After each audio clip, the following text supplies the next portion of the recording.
झकास हम अपना क्लास में लइका करेलो समार बैठे खाती पास में हे बाबू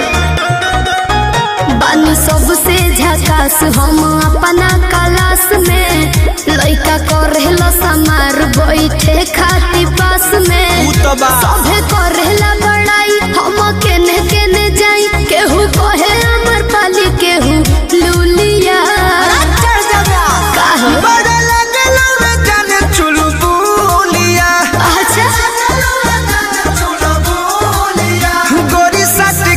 पढ़े जब जानू स्कूलिया पढ़े जब जानू स्कूलिया अरे चुप रहो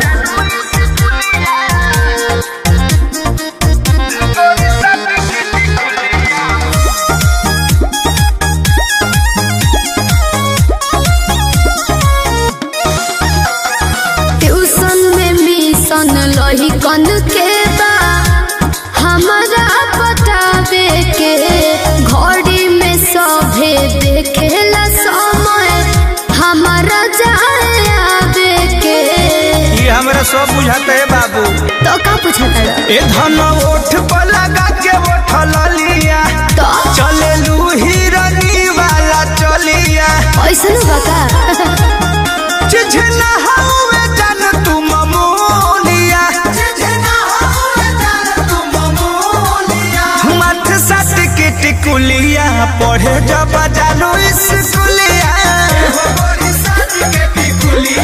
पढ़े जब जानू स्कूलिया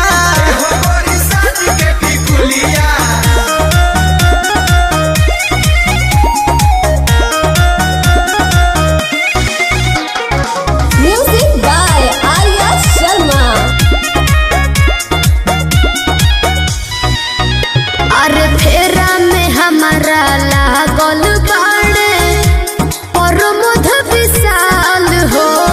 सोनू सुधा कर डेरा पर पूछस हाल चाल हो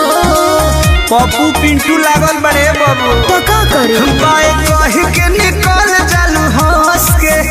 जीवी रह जाला भीतर तरस के हमसे मजा ले ले सखी तोहर जूलिया हमसे मजा ले ले सखी तोहर जूलिया हे गोरी साथ के टिकुलिया पढ़े जब जानू स्कूलिया